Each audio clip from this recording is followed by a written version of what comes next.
Chopra APS online classes में आपका फिर से स्वागत करता हूं। पिछली क्लास में हमने कूलाम के नियम से संबंधित कुछ महत्वपूर्ण बिंदु देख लिए थे। अब अपन कूलाम के नियम से संबंधित कुछ महत्वपूर्ण बिंदु और देखते हैं। कूलाम के नियम के महत्वपूर्ण बिंदु।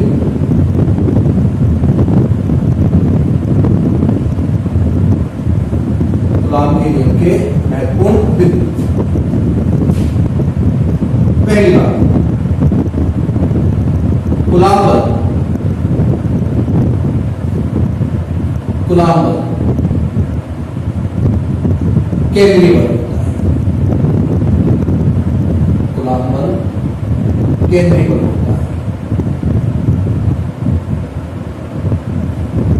पहली बात, कूलाम बल केंद्रीय बल होता है। अब केंद्रीय बल होता क्या है?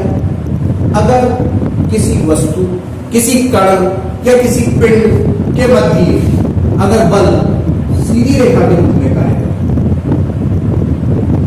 अगर किसी पिंड वस्तु के मध्य अगर कोई बल लगे और वो बल सीधी रेखा के रूप में कार्य करे, तो फिर ऐसे बल को अपन कूलाम बल कहते हैं। जैसे Q1 Q2 दो आवेश एक दूसरे से r दूरी पर एकदम सीधी रेखा के रूप में कार्य कर रहे हैं, तो ऐसे बलों को अपन केंद्रीय बल कहते हैं। इसी प्रकार से आपने 11वीं क्लास में गुरुत्वाकर्षण बल पढ़ा। दो वस्तु हैं जिनके द्रव्यमान m1 m2 है। ये दोनों वस्तुएं एक दूसरे से स्मॉल r दूरी पर स्थित हैं और ये दोनों बल आपने एकदम सीधी रेखा के रूप में लगाया होंगे। तो ऐसे बल जो बिल्कुल सीधी रेखा के रूप में कार्यरत होते हैं, ऐसे बलों को अपन केंद्रीय बल बोलते हैं। इसलिए कूलाम बल जो है वो केंद्रीय बल होता है। पहली बात। दूसरी बात समझो, कूलाम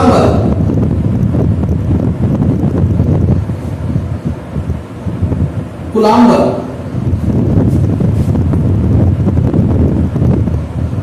पिंड या वस्तु के आवेश पर निर्भर करता है। आवेश पर निर्भर करता है।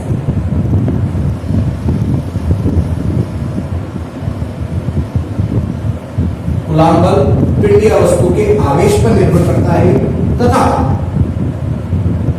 गुरुत्वाकर्षण बल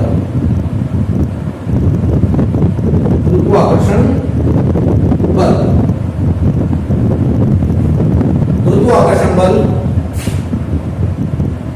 वस्तुओं के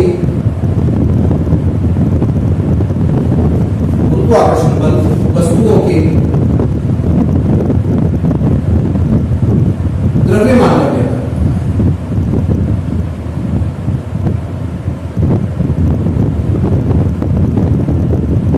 द्रव्यमान पर निर्भर करता है। कूलाम बल जो है वो केंद्रीय बल होता है। कूलाम बल पिंड या वस्तु के आवेश पर निर्भर करता है तथा गुरुत्वाकर्षण बल जो होता है, गुरुत्वाकर्षण बल वस्तुओं के द्रव्यमान पर निर्भर करता है। तीसरी बात, कूलाम बल जो होता है, कूलाम बल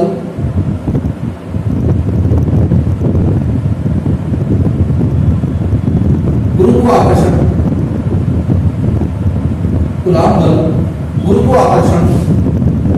बल की तुलना में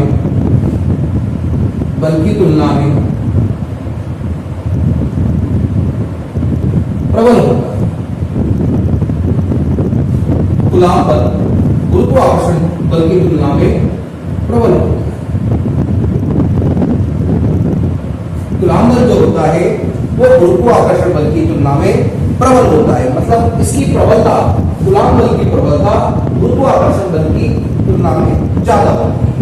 इस पर बेस्ड अपन एक न्यूमेरिकल भी करके देखेंगे कि कूलाम बल जो है वो गुरुत्वाकर्षण बल की तुलना में किस प्रकार से अधिक प्रभावी होता है।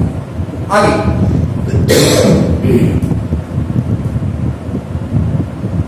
कूलॉम बल 10 की घात -15 मीटर से कम दूरी के लिए, कूलॉम बल 10 की घात -15 मीटर से कम दूरी के लिए सक्रिय नहीं। इस बात को समझिए, ये महत्वपूर्ण बात है कि कूलॉम बल जो है वो 10 की घात -15 मीटर से कम दूरी के लिए सक्रिय नहीं होता। कूलॉम बल जो है वो 10 की घात -15 मीटर से अधिक दूरी पर कार्य करता है, परंतु 10 की घात -15 मीटर से कम दूरी के लिए सक्रिय नहीं होता, क्योंकि 10 की घात -15 मीटर की दूरी में आपका नाभिकीय बल लगता है। 10 की घात -15 मीटर की दूरी में नाभिकीय बल लगता है। नाभिकीय बल में क्या होता है कि नाभिक के अंदर प्रोटॉन और प्रोटॉन के मध्य प्रबल आकर्षण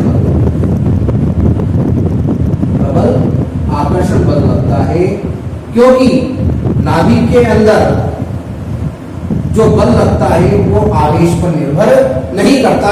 ये नाभिकीय बल जो होता है वो आवेश स्वतंत्र होता है, ये आवेश पर निर्भर नहीं करता। और आपको ये पता है कि प्रोटॉन प्रोटॉन समान के मध्य प्रतिकर्षण बल लगता है, प्रतिकर्षण बल लगता है। तो कूलॉम ये बोलता है कि प्रोटॉन प्रोटॉन के मध्य प्रतिकर्षण बल लगेगा, जबकि नाभिक के अंदर प्रोटॉन प्रोटॉन के मध्य आकर्षण बल लगता है। इसलिए नाभिक का आकार जो होता है वो लगभग 10 की घात -15 मीटर की त्रिज्या की कोटि का होता है। इसलिए 10 की घात -15 मीटर से कम दूरी के लिए प्रोटॉन प्रोटॉन के मध्य आकर्षण बल लगेगा। इसलिए 10 की घात -15 मीटर से कम दूरी के लिए कूलॉम बल सक्रिय नहीं होता, क्योंकि 10 की घात -15 मीटर की दूरी में नाभिक का आकार आता है। नाभिक के अंदर प्रोटॉन प्रोटॉन के मध्य प्रबल आकर्षण बल लगता है। इसलिए ये बल जो है कूलॉम बल 10 की घात -15 मीटर की कम 10 की घात -15 मीटर से कम दूरी के लिए सक्रिय नहीं होता। 10 की घात -15 मीटर से अधिक दूरी के लिए ये बल सक्रिय होगा, क्योंकि प्रोटॉन प्रोटॉन के मध्य प्रतिकर्षण बल लगेगा। अगली बात, मैंने आपको बोला था एप्सिलॉन 0 या एप्सिलॉन का मात्रक मैंने आपको बता दिया था, परंतु मैंने आपको बोला था कि क्लास में कि मेरे पिछली क्लास में आपको ये बोला था कि अगली क्लास के अंदर मैं आपको एप्सिलॉन या एप्सिलॉन 0 का मात्रक बताऊंगा। मात्रक तथा विमा, मात्रक तो मैंने बता दिया, परंतु अब मैं आपको विमा निकालना बताऊंगा। अगला पॉइंट है आपका 5वां पॉइंट, एप्सिलॉन या एप्सिलॉन 0 की विमा। 5वां एप्सिलॉन या एप्सिलॉन 0 की विमा इसी के लिए निकाले। दोनों विद्युतशीलता है, दोनों की विमा समान, चूंकि F बराबर होता है K Q1 Q2 upon R²। F बराबर होता है K Q1 Q2 upon R²। F बराबर होगा 1/4 pi epsilon 0 Q1 Q2 upon R²। आपको एप्सिलॉन 0 की विमा निकालनी है, तो एप्सिलॉन 0 बराबर 1/4 पाई F Q1 Q2 upon R²। अब आपको एप्सिलॉन 0 की विमा निकालनी है। देखिए, कक्षा प्रणाली की आप जितनी भी विमा है उन विमाओं में आप एक तो आपको ये ध्यान रहना चाहिए कि बल की विमा क्या होती है, m1 l1 t-2। कार्य की विमा ध्यान रखें M1 L2 T-2 आवेश की विमा, आवेश का फॉर्मूला होता है विद्युत धारा की विमा होती है A1, विद्युत धारा इनटू समय की विमा होती है T1, A1 T1। आप 12वीं क्लास की जितनी भी विमाएं, इन तीन विमाओं पर सारी विमाएं 12वीं क्लास की आप बना सकते हैं, ठीक है। इसलिए ये तीन विमाएं आपको निकालनी भी आती है, परंतु अगर आपको अपना समय खर्च नहीं करना तो आपको ये तीन विमाएं डायरेक्ट याद रखनी होगी, जिससे आप फटाफट से अपना कार्य कर सकें। अब देखिए एप्सिलॉन 0 बराबर 1 की कोई विमा नहीं, शुद्ध संख्या की कोई विमा नहीं होती, 4 की कोई विमा नहीं होती, पाई की कोई विमा नहीं होती, 1 4 पाई ये तीनों शुद्ध संख्या है और शुद्ध संख्या की कोई विमा नहीं होती। अब आते हैं बल पे, बल की विमा होती है M1 L1 T-2 into Q1 है आवेश की विमा होती है A1 T1 इंटू फिर आवेश Q2, इसकी विमा होगी A1 T1 upon R square मतलब दूरी की विमा होती है L1 और R स्क्वायर है तो ये विमा हो जाएगी L2।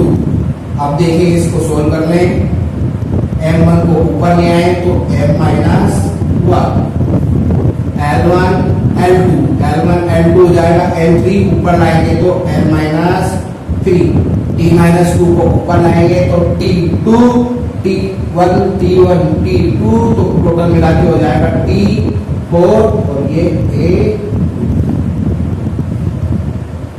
ये आपकी एप्सिलॉन 0 की विमा तो आपको कूलाम बल में ये 5 पॉइंट और याद रखने हैं। पहला बात कूलाम बल केंद्रीय बल होता है, दूसरी बात कूलाम बल जो होता है वो पिंड या वस्तु के आवेश पर निर्भर करता है, जबकि गुरुत्वाकर्षण बल वस्तुओं के द्रव्यमान पर निर्भर करता है। तीसरी बात कूलाम बल जो होता है वो गुरुत्वाकर्षण बल की तुलना में प्रबल होता है। चौथी बात कूलाम बल जो होता है वो 10⁻⁻15 मीटर से कम दूरी के लिए सक्रिय नहीं होता। जो पांचवी बात आपको एप्सिलॉन या एप्सिलॉन 0 की विमा याद होनी चाहिए। अब आपको कूलाम के नियम से संबंधित कुछ न्यूमेरिकल करा दिए जाते हैं, कराएंगे।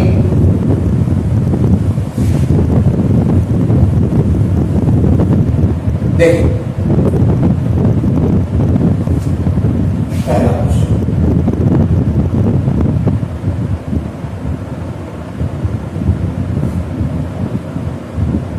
पहला क्वेश्चन,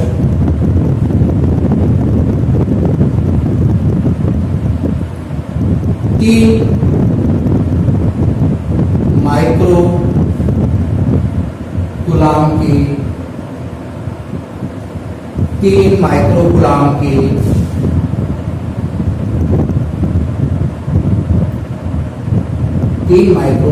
की दो आवेश 3 माइक्रो कूलाम के दो आवेश एक दूसरे से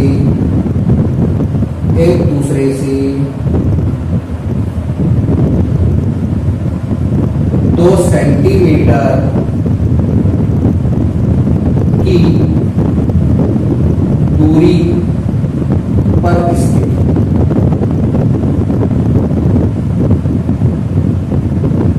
2 सेंटीमीटर की दूरी पर स्थित 3 माइक्रो कूलाम के दो आवेश एक दूसरे से 2 सेंटीमीटर की दूरी पर स्थित है। तो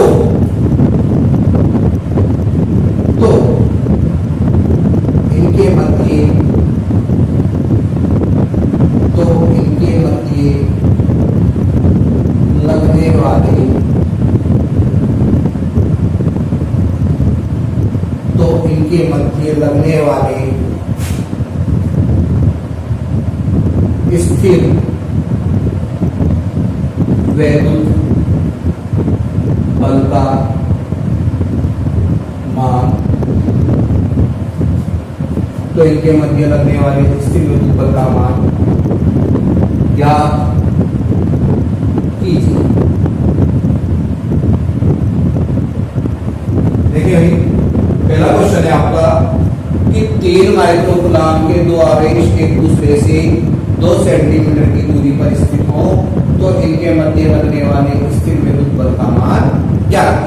यह आपको बताना है कि 3 सेंटीमीटर के दो आवेश अगर एक दूसरे से 2 सेंटीमीटर की दूरी पर स्थित हो तो उनके मध्य लगने वाले स्थिर विद्युत बल का मान क्या होगा।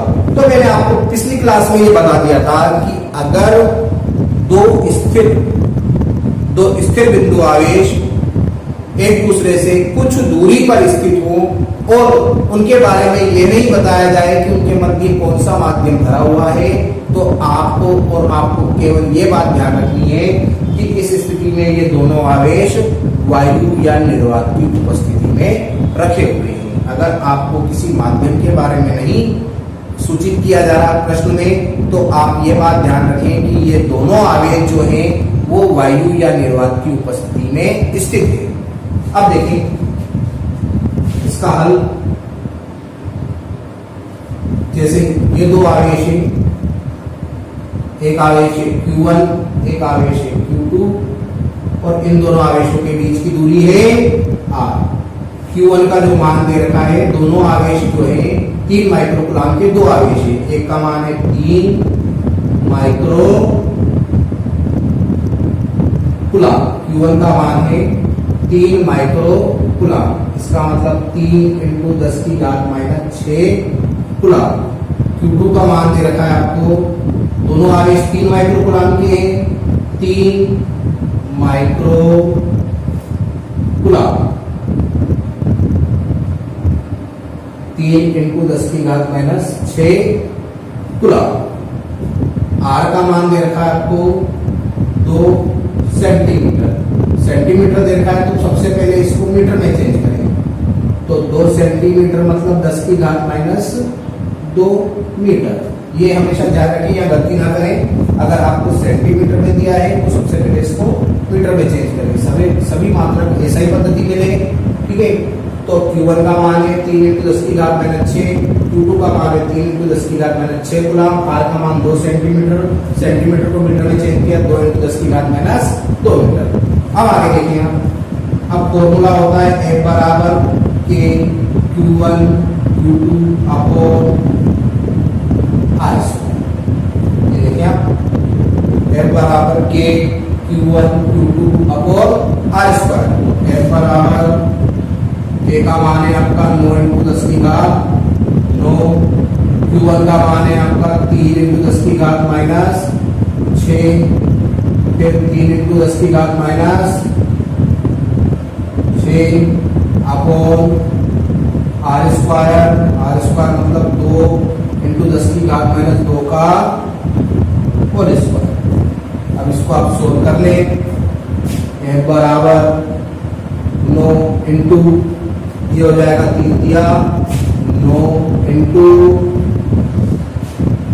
ये 10⁻9 है, ये 10⁻⁶ है, ये 10⁻⁶ है, 10⁻⁶ और 10⁻⁶ को जोड़ा जाएगा तो 10⁻12 प्राप्त होगा। 10⁻12 में से 10⁻9 को घटाएंगे तो आपके पास बचेगा 10⁻³ बटा, ये हो जाएगा आपका स्क्वायर करेंगे 2 का स्क्वायर 4 और 10⁻⁴, ये हो जाएगा आपका 81/4 × ये 10⁻⁴ को आप ऊपर ले लेंगे, 10⁻⁴ को आप ऊपर लेंगे तो 10⁻⁴ को ऊपर लेंगे तो ये आपका 10⁻1 बच जाएगा। अब आप चाहे तो इसको काट लें, ये कटेगा आपका 5 बार और ये कटेगा आपका 2 बार। F बराबर इस पे इसका भाग लगाएं, 2 × 8 0, 2 × 10 × 5, F बराबर 25, 2 5 और 20,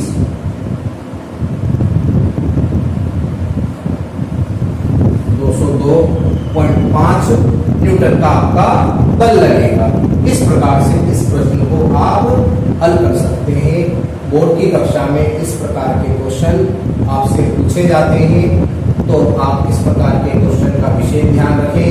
ठीक है, आसान क्वेश्चन पूछे जाते हैं, न्यूमेरिकल में कोई बड़ी बात नहीं होती। अगर आपका थ्योरी बेस अच्छा है तो आप न्यूमेरिकल आसानी से कर सकते हैं, कोई बड़ी बात नहीं है।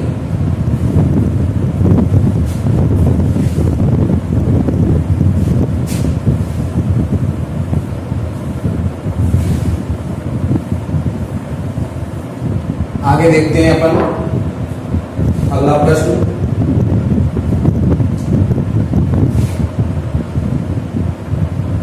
दूसरा, यदि दो आवेशों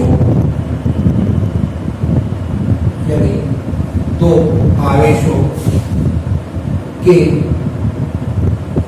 बीच की दूरी को यदि दो आवेशों के बीच की दूरी को आधा करके यदि दो आवेशों के बीच की दूरी को आधा करके उनके परिमाण को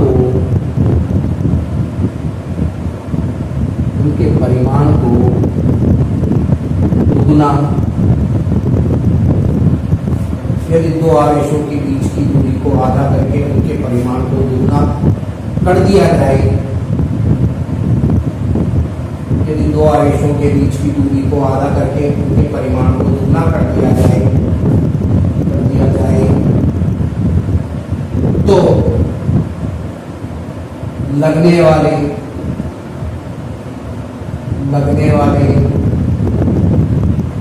स्थिर वैद्युत बल पर क्या प्रभाव, यदि दो आवेशों के बीच की दूरी को आधा करके उनके परिमाण को दुगना कर दिया जाए तो लगने वाले स्थिर वैद्युत बल पर क्या प्रभाव पड़ेगा। यह आपका क्वेश्चन है। यदि दो आवेशों के बीच की दूरी को आधा करके उनके परिमाण को दुगना कर दिया जाए तो लगने वाले स्थिर वैद्युत बल पर क्या प्रभाव पड़ेगा। आप इस क्वेश्चन को एक बार खुद करके देखें 5 मिनट में। तो 5 मिनट के लिए मैं आपको समय देता हूँ कि 5 मिनट में आप इस क्वेश्चन को करें और फिर मैं आपको इस क्वेश्चन को सोल्व कराऊंगा। आप देखते हैं कि आप कितना सही कर पाते हैं। तो एक बार इस क्वेश्चन को आप देखें और एक बार आप करने की कोशिश करके देखें।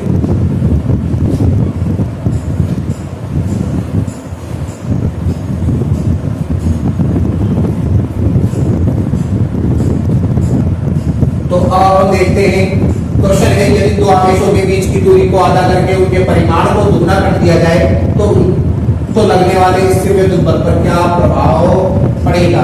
इस बात को अपन अब देखते हैं किस प्रकार से इसको सोल्व करेंगे। इसका हल देखते हैं।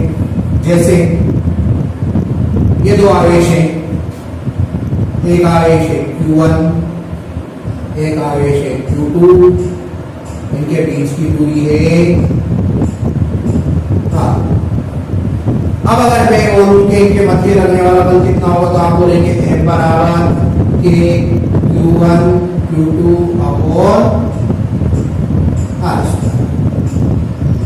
F बराबर K Q1 Q2 upon R square. अब वो बोल रहा है कि यदि दो आवेशों के बीच की दूरी को आधा कर दिया जाए, मैंने इस दूरी को आधा कर दिया और फिर बोल रहा है दो आवेशों के बीच की दूरी को आधा करके उनके परिमाण को दुगना कर दिया जाए। परिमाण को दुगना करें तो ये हो जाएगा 2Q1 और ये हो जाएगा 2Q2। अब वो बोल रहा है कि दो आवेशों के बीच की दूरी को आधा करके उनके परिमाण को दुगना कर दिया जाए तो लगने वाले स्थिर वैद्युत बल पर क्या प्रभाव पड़ेगा। अब देखें आप F डैश बराबर K, अब Q1 की जगह आ जाएगा आपका 2Q1, Q2 की जगह आ जाएगा आपका 2Q2 अपॉन R की जगह आपकी दूरी हो जाएगी R/2 का और स्क्वायर। अब इसको अपन सोल्व करते हैं। F डैश बराबर K ये हो जाएगा आपका 4q1 q2 अपॉन ये हो जाएगा r स्क्वायर बटा 4, तो f डैश बराबर ये 4 को ऊपर ले आएंगे तो 16 के q1 q2 upon r square f dash बराबर 16, ये आपका पुराना बना गया 16। मतलब इस स्थिति में जो बल होगा वो 16 गुना वापस बढ़ जाएगा।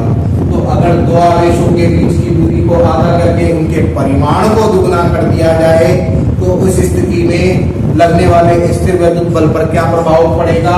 तो इस स्थिति में लगने वाला स्थिर वैद्युत बल पहले की तुलना में 16 गुना बढ़ जाएगा। अब अगला क्वेश्चन देखते हैं।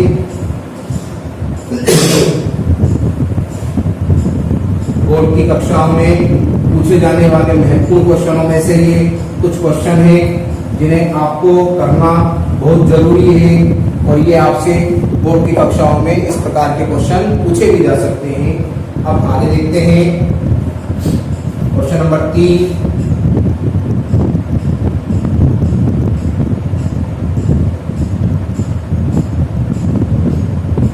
वायु या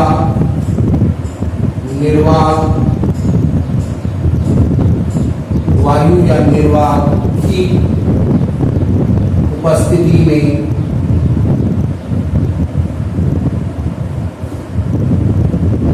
दो स्थिर वायु या निर्वात की उपस्थिति में दो स्थिर बिंदु आवेशों वायु या निर्वात की उपस्थिति में दो स्थिर बिंदु आवेशों के मध्य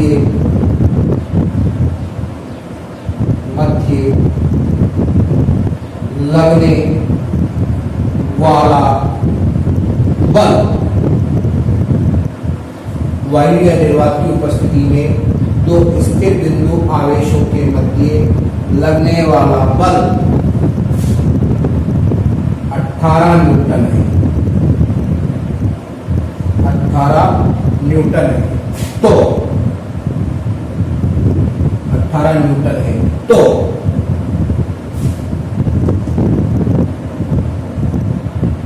18 न्यूटन है। यदि इन आवेशों के मध्य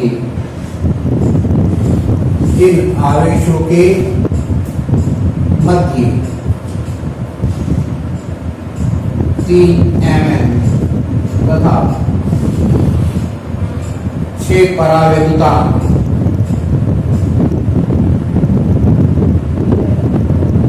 वाली एक प्लेट रख दी जाए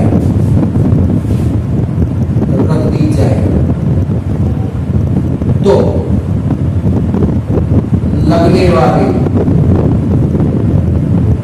लगने वाले स्थिर वैद्युत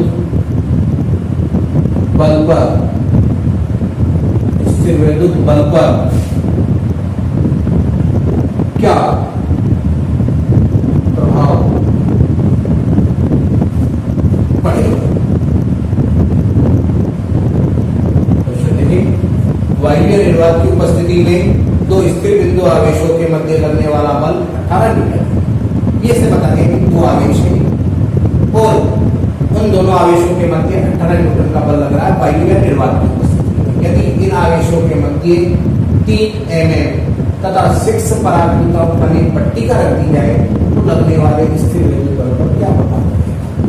तो मैंने पिछली क्लास में आपको बताया था, बड़ा आसान क्वेश्चन है, कोई दिक्कत नहीं है। मैंने पिछली क्लास में आपको बताया था एक माध्यम जो होता है, माध्यम की उपस्थिति में जो बल लगता है वो निर्वात की उपस्थिति में लगने वाले बल का 1/εr गुना होता है। एक माध्यम बराबर होता है 1/εr into F निर्वात। एफ माध्यम बराबर, अब एप्सिलॉन आर का मान आपको दे रखा है प्रश्न में 6 परावैद्युतांक, तो एप्सिलॉन आर का मान है 6 और एफ निर्वात का मान आपको दे रखा है 18, ये काट देंगे। एफ माध्यम बराबर बार जाएगा ये 6 के 18 3 न्यूटन। तो एफ माध्यम की उपस्थिति में जो बल लगेगा वो निर्वात की उपस्थिति में जो बल लगेगा उसका मान कितना होगा 3 न्यूटन होगा।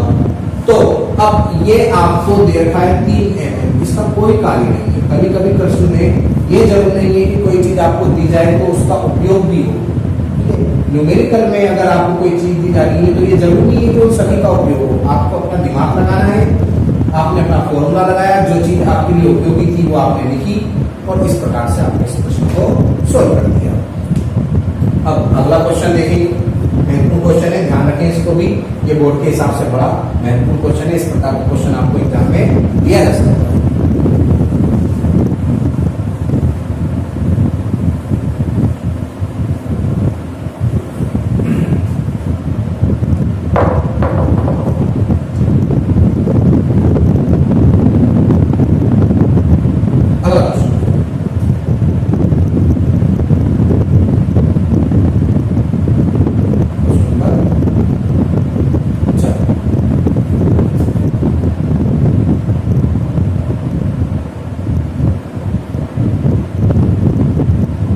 दो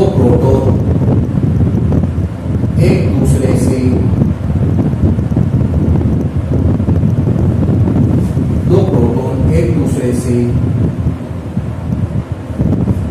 दो प्रोटॉन एक दूसरे से 2 सेंटीमीटर की दूरी पर स्थित है।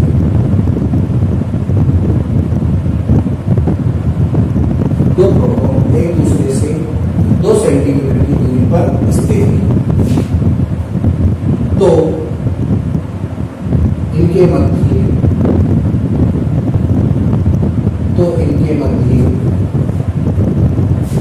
लगने वाले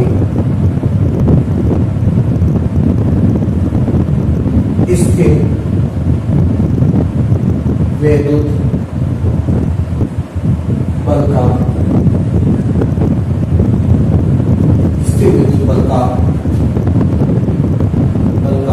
मान क्या है?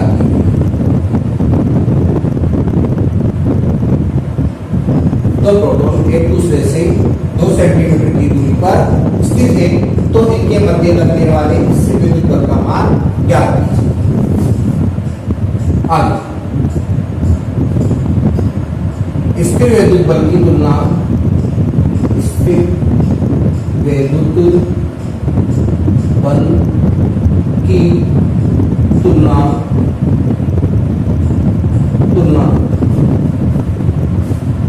गुरुत्व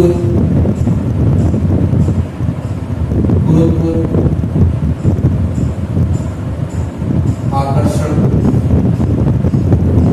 बल से कीजिए।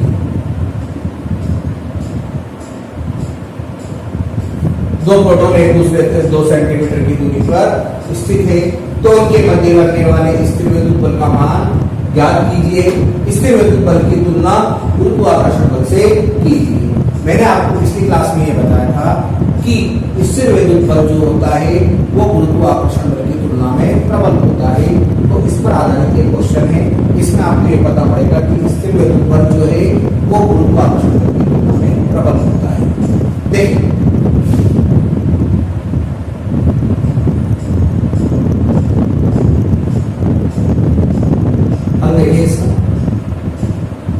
दो प्रोटॉन है एक दूसरे से r दूरी पर स्थित। अब आपको क्या करना है, इनके मध्य लगने वाले स्थिर विद्युत बल का मान क्या है। सबसे पहले तो अपन स्थिर विद्युत बल का मान F बराबर होता है K Q1 Q2 upon R square. स्थिर विद्युत बल है, इसके नीचे लगा लो Fe एफ ई का मतलब इलेक्ट्रिक फोर्स, इलेक्ट्रिक फोर्स मतलब स्थिर वैद्युत बल। अब आपके पास प्रोटोन है, क्या लिखते हैं अपन, के क्यू पी, क्यूपी मतलब प्रोटोन का आवेश, क्यूपी मतलब प्रोटोन का आवेश। क्यूपी बराबर होगा 1.6 × 10⁻19 कूलम, और आर का जो मान है वो है 2 सेंटीमीटर, सेंटीमीटर है तो इसको चेंज करें 10⁻2 मीटर। अब यहाँ पर आप मान रखें एफ ई बराबर K Q P upon R square. F E बराबर के का मान 9 × 10⁻9, क्यू पी का मान 1.6 × 10⁻19, 1.6 × 10⁻19 अपॉन आर स्क्वायर। आर का मान है आपका 2 सेंटीमीटर, 2 × 10⁻2 का होल स्क्वायर। अब इस क्वेश्चन को आप आगे सोल्व करेंगे, जो भी आपका मान आएगा वो न्यूटन में आ जाएगा। इस कैलकुलेशन को आप सोल्व करें और सोल्व करने के बाद जो आपके पास मान आएगा वो न्यूटन में आपके प्राप्त हो जाएगा। तो ये तो आपका स्थिर वैद्युत बल आ जाएगा। अब वो बोल रहा है कि स्थिर वैद्युत बल की तुलना गुरुत्वाकर्षण बल से कीजिए।